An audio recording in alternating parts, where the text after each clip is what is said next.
색다른 관점과 따뜻한 시선, 지역을 보는 새로운 눈. 전북 CBS 사람과 사람.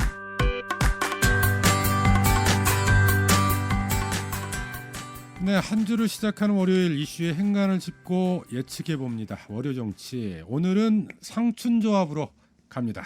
전북대 고상진 겸임교수 어서 오세요. 안녕하세요. 이덕준 변호사 어서 오세요. 네, 반갑습니다. 이덕준 변호사입니다. 자, 지금 이 시각 정치권 한 이슈 추윤 갈등이네요. 네, 윤 총장이 자신의 직무 집행정지 효력을 멈춰달라면서 낸 집행정지 신청에 대해서 지금 법원이 신문은 끝을 냈고요. 네, 아직 여기에 대해서 판결이 나오지는 않았는데 쟁점은 이른바 판사 사찰일 것 같아요. 두 분도 공개된 전문 보셨을 텐데 좀 어떤 입장이신지 먼저 후상진 교수. 글쎄 우리 이덕춘 변호사께서는 법조인이시고 법률 전문가시니까 조금 저와 생각이 다를 수는 있겠습니다만 제가 보는 보편적인 시각에서 봤을 때 과연 사찰이라는 게 어떤 의미가 될까? 사찰이라는 것은 어떤 갑의 지위에서 을에 있는 지위의 대상자를 어떤 신분상의 또 재산상의 위해를 가할 수 있는 그런 어떤 갑질의 일종이라고 저는 생각을 하고 있거든요. 또 네. 저희가 이번 사례에서도 보였듯이 통상적인 어떤 판사의 개인적인 취향이나 성격이나 판결의 내용이나 성향이나 이런 부분들은 제가 국회에서 12년 근무를 하면서도 얼마든지 저희가 취합했던 정보 내용들이라고 저는 생각을 해요. 근데 네. 그걸 가지고 저희가 국회에서 개인 판사를 어떤 신분상의 어떤 위해를 가하거나 불이익을 줬다거나 이런 건 없었거든요. 네. 그래서 이게 과연 어떤 판사에 대한 사찰로까지 봐야 되는 건지에 대해서 저는 조금 부정적인 시각입니다. 통상적 정보 수집 차원으로 봐야 된다. 권력 관계가 작동한 갑질. 오히려 이런 갑이라면 부분은- 판사가 더 갑이죠. 네, 어렵다. 네. 검사보다는. 자, 이덕준 변호사.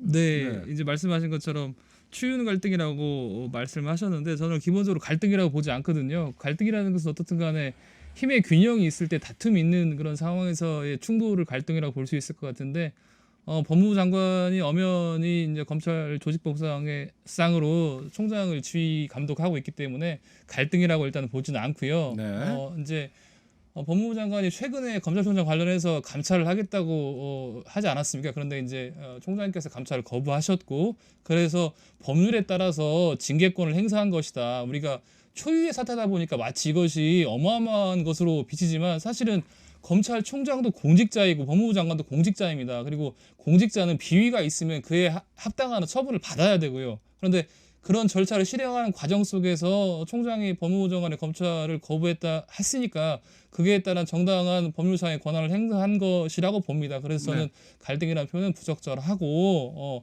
법무부 장관이 자신에게 주어진 권한을 제대로 행사한 것이다 이렇게 보고 있고요. 네. 그리고 이제 사찰이냐 사찰이 아니냐 참 애매한데요. 그래서 저는 법무부가 이런 얘기를 했더라고요.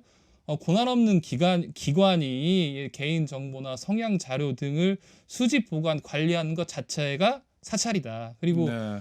해명을 들어보면 그래요. 공판 검사들이 공소유지를 위해서 판사의 성향이나 자료를 수집했다고 말씀하시는데 공소유지라는 것은 재판을 진행하는데 검사들이 증거로서 유무죄를 판단을 받아야 되는데 그 네. 사람이 술을 잘 마시는지 농구를 얼마나 하는지 아니면 어디 모임에 속해 있는지 이런 것들이 과연 유죄를 입증하기 위한 근거로 사용할 수 있는 것인지라고 보면 그래서 결론적으로 권한 없는 기관이 개인의 정보 그다음에 이런 기타 것들을 수집해서 사용했다는 것은 저는 사찰에 버금가고 그렇지 않더라도 그거는 합리화될 수는 없는 것이다라고 보고 있습니다. 네. 갈등 프레임 자체가 잘못됐다는 이제 주장이시고, 네, 그렇습니다. 법률에 따른 징계권 행사다. 그렇습니다. 근데 예. 사실은 이제 거기서 징계 사유에 대한 판단의 문제가 나오는 거고, 네, 그렇죠. 그래서 판사를 사찰한 거냐 아닌 거냐 이것에 대한 평가의 문제가 제기가 되는 건데 6가지 항목 중에 그게 하나인 일단 거죠. 이 사찰로 보신다 이런 네, 저는 말씀이시고. 그렇습니다. 예. 네. 알겠습니다. 근데 어쨌든 법원이 이 문제를 어떻게 판단하느냐 이제 이걸 지켜봐야 되잖아요. 예. 결과는 곧 나올 것으로 보이죠. 예. 지금 오늘 안으로 나온다는 이런 전망이 나오던데. 저는 네. 일단 3가지 시나리오로 생각하고 있습니다. 일단은 네. 가처분에서 신문을 했다고 하더라도 그것이 이제 뭐 절차상의 과정을 거친 것이지 판단하기는 법원이 부담스러워서 가지고 있을 수도 있겠다. 왜냐하면 지금은 직무정지 명령에 대해서 집행정지를 신청한 것이기 때문에 사실은 내일 모레 징계가 나와버리는 것도 아무런 의미가 없거든요. 네. 그래서 판단할 수도 있지만 홀딩을 할 수도 있겠다 이런 생각이 판단을 들고요. 유보할 수도 있다. 예, 징계위가 예. 열린 다음으로. 아니 징계위가 열린 다음에는 별로 판단할 실익이 없어져 버리죠. 왜냐하면 그 다음에 자동적으로, 징계가 이제 뭐 네, 해임이나 각하가 면직이 되겠군요. 나오기 때문에 판단할 실익이 없을 수도 있고 그 다음에는 빼면 이제 기각이나 인용 하나씩 남잖아요. 기각했을 경우에는 어떻든 간에 직무를 정지하는 것이 맞다는 판단인데 그런 것들을 하려면 뭐라고 해야 될까요? 뭐 회복하기 어려운 소외나 긴급성 관련해서 네. 고려를 했을 때 그럴 필요까지는 없다. 그냥 직무를 정지하는 것이 맞겠다라고 판단을 할 수도 있을 것 같은데 그렇게 되면은 이제 윤석열 총장 입장에서 정말 뭐 돌이킬 수 없는 상황이 될 것 같고요.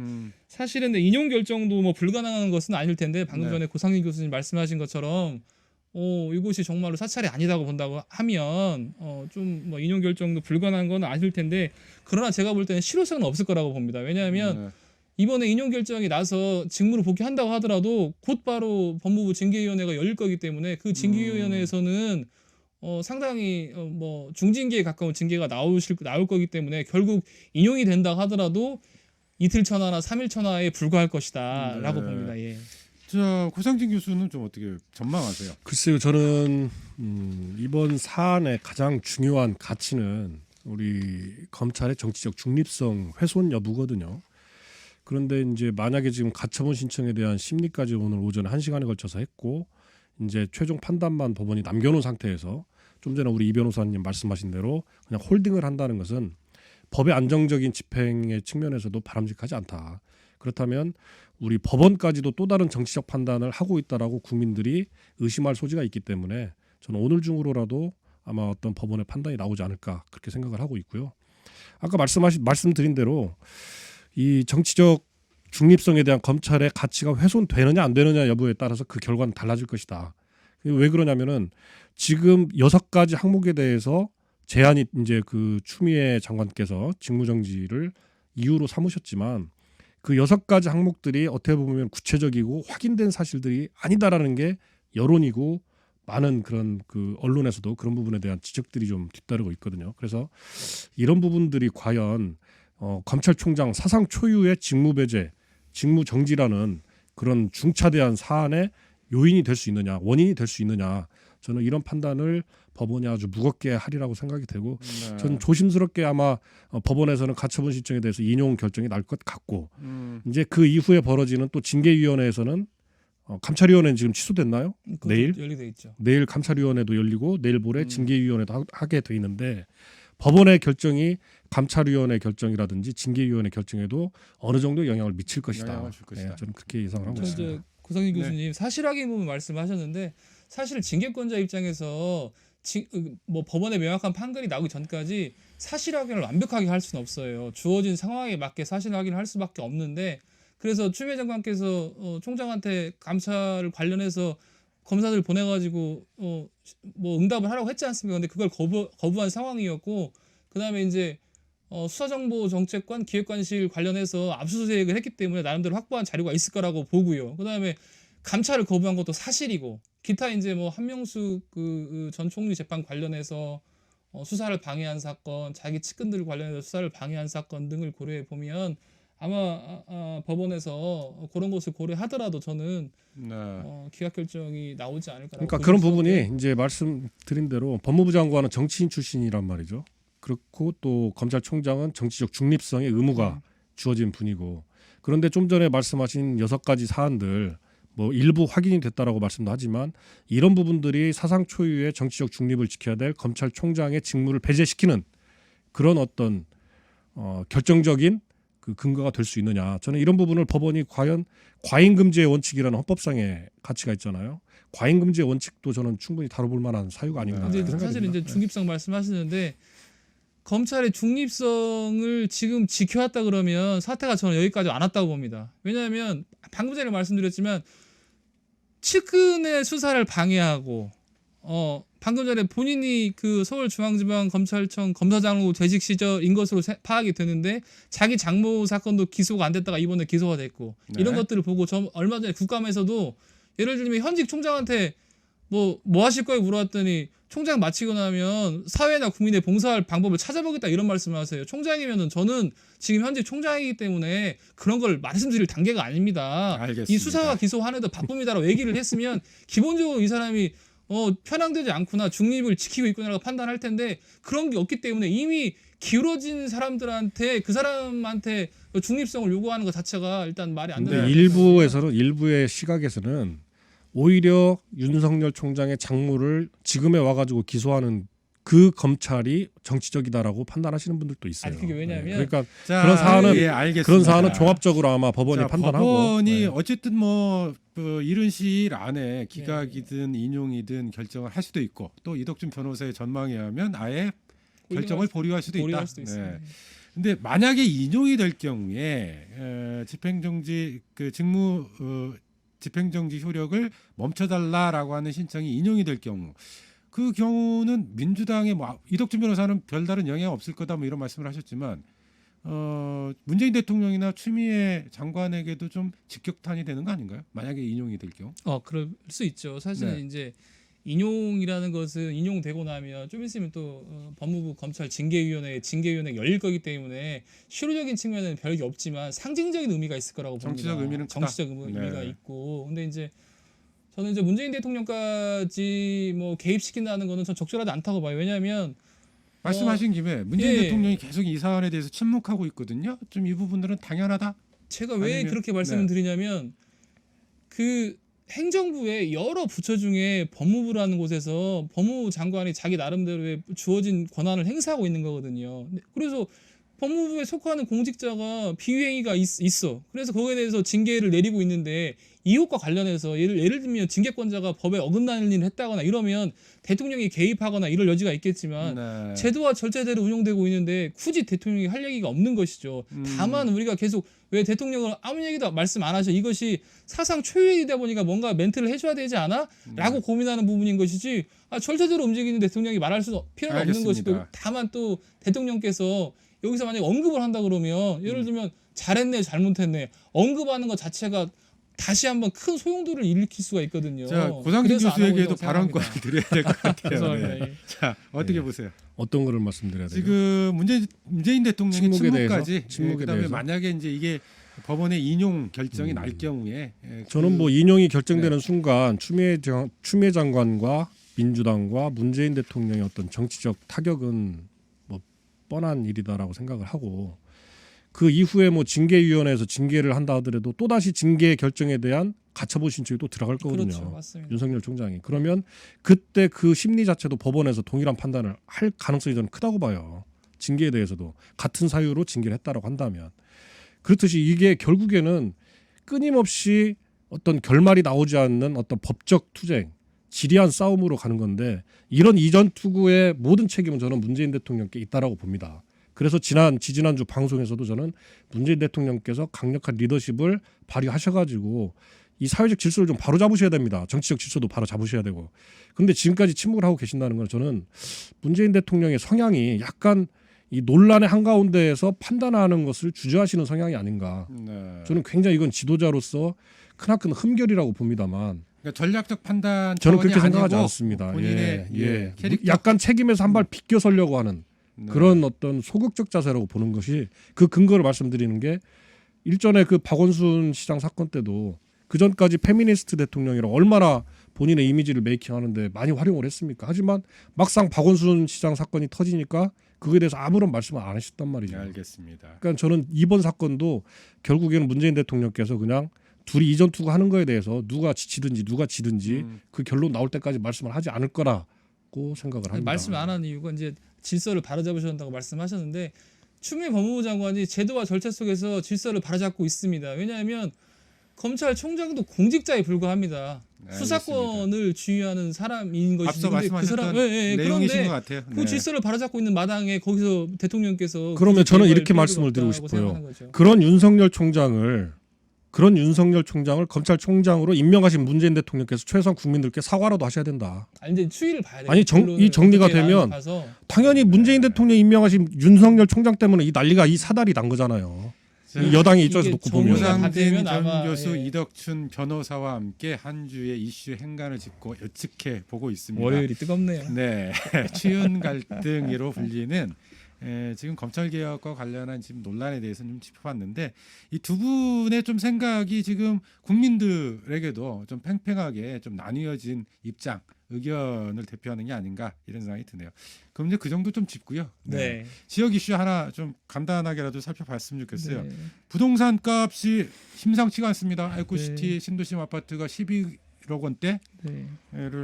뭐 너무 찍었다 이런 네. 이야기가 나오는데 네. 일단 네. 지금 뭐 익산은 상황은 어때요? 부동산 가격이? 글쎄 익산도 네. 그동안에 이제 그 신규 아파트 공급이 좀 미진했었거든요. 그러다 보니까 이제 조금 공급 측면에서 부족했던 게 있었기 때문에 네. 약간의 어떤 상승, 기존에도 높았어요. 사실은 군산이나 전주보다 높았었는데 이제 또 신규 아파트가 공급되면서 신규 아파트에 대한 또 수요들이 또 있을 뿐더러 말씀하신 대로 투기 세력들이 오래된 아파트보다는 신규 아파트 쪽으로 많이 몰리는 성향이 있을 거라고 저는 생각을 해요. 네. 그래서 익산도 조금 앞으로 더 지금 더 이제 오를 것 곧 같다. 입주할 수 있는 아파트들이 몇 군데가 있거든요. 그래서 네. 더 올라갈 가능성이 있다. 그러니까 이게 비단 전주의 신도심 일부만에 국한된 문제가 아니고 지금 네. 지방 도시의 상당 부분에서 이런 일들이 벌어지고 있어요. 네. 이랬을 때 우리가 그 원인을 지금 정부에서는 투기 세력의 조직적 개입 지금 이걸 원인으로 좀 지적을 하거든요. 제가 봤을 때는 네. 한 5가지 요인. 막 네. 방금 전에 고상진 교수님 말씀하신 것처럼 새로운 주거에 대한 어떤 수요, 그다음에 전국적으로 집값이 상승하고 있는 것, 그다음에 현금 유동성이 높아져가지고 투자처를 찾는 그런 것, 그다음에 말씀하신 것처럼 투기 세력, 그다음에 수도권 중심으로 부동산 규제가 더 세지니까 풍선 효과, 이렇게 해서 한 5가지 정도가 어우러져가지고 이렇게 된 것 같은데요. 최근 어떻든 간에 전주시 집값 상승되는 걸 보면 뭐 정말 놀라운 것 같습니다. 뭐 이렇게 네. 에코시티 같은 경우는 40평대가 10억 원 이상이 거래됐다고 하니까요. 근데 전주 같은 경우는 자가주택 보유율이 120% 정도 된다고 하는데 네. 너무나 이게 뭔가 좀 투기로 흘러가는 것이 아닌가 싶어서 좀 우려스러운 것 같습니다. 그 원인은 뭐 비슷한. 아니요, 예. 저는 네. 그 모든 원인의 원인이 저는 정부의 정책에 있다 음. 그렇게 생각을 합니다. 지금 우리 정부가 과연 부동산을 안정화시키고 또 급상승했던 이 아파트 가격을 낮추려는 의지가 있느냐, 이거에 대해서 많은 의구심을 보이고 있는 것들이 지금 나오고 있거든요. 경실련에서도 계속해서 그런 정부의 그 정책에 대해서 비판적인 얘기들을 했었습니다만 지금 뭐냐면은 이 세제 측면에 있어서도 개인들이 소유하고 있는 아파트에 대해서는 엄격하게 적용을 하지만 기업들이 가지고 있는 부동산들에 대해서는 세율이 굉장히 낮습니다. 네. 오히려 개인들에 대해서는 3%에서 6%를 적용시키지만 기업이 가지고 있는 부동산에 대해서는 0.7%를 세율을 적용을 시켜요. 그러니까 굉장히 재벌적인 정책이 지금 현 정부에서도 계속 이어져 오고 있다. 오히려 세제 특혜를 더 강화했다라는 주장도 있습니다. 또 한 가지는 우리가 공급 얘기를 하고 있습니다만 공급이 신규 아파트만 공급을 한다는 것은 이것은 아파트 값을 하락시키는 거와는 큰 작용이 없다는 거예요. 역학관계가 없다는 거예요. 오히려 지금 우리나라 전체 아파트 보급이 2,200만 채 보급이 돼 있는데 그 중에서 1,300만 채가 개인이 소유하고 있는 아파트랍니다. 그러면 나머지 900만 채가 이제 복수로 다수가 이제 다주택 소유로 네. 가지고 있는 건데 그 900만 채가 시장에 나올 수 있게끔 만들어줘야 된다는 거죠. 음. 이거는 뭐냐면은 다주택 보유자에 대한 세제 혜택을 대폭 줄여야 된다. 어제 이제 오마이뉴스에서 그런 보도가 나왔습니다만 서울에 17억짜리 아파트 한 채 가지고 있는 분이 종부세를 118만 원을 낸답니다 이번에. 하지만 753채를 가지고 있는 개인, 이 임대 사업자 신고하신 분은 종부세를 한 푼도 안 내는 거예요. 네. 이게 지금 어떻게 되는 건지 저는 도저히 이런 정부 정책을 가지고 있으면서 정부 정책을 하고 있으면서 아파트 값을 내려야 된다라고 이렇게 주장하는 것은 이율 배반적인 그런 행태다. 네. 저는 뭐 자, 네. 정부에서 집값을 잡기 위해서 노력하고 있고 그게 진심이라고 보고요. 근데 정책적으로 이제 미흡하거나 부족한 부분이 있었다는 부분들은 고상인 교수님 말씀하신 것처럼 인정해야 될 것 같고, 근데 이제 저는 사회적인 어떤 합의가 주거나 복지나 의료나 교육에 있어서는 그런 부분들은 대폭적으로 좀 공공 부분 내용으로 들어와야 된다. 그래서 주거 영역을 무슨 투기 수단이나 어떤 재산을 증식하는 수단이 아니라 아파트나 이런 것들을 공공재 영역으로 바라보는 어떤 사회 문화적인 어떤 그런 시각의 변화가 있어야 된다. 그런 거를 만들어 놓지 않으면 강남이나 수도권을 대체할 수 있는 주거지를 만들어 놓지 않으면 집값 전체를 잡을 수 없다. 아무리 세금으로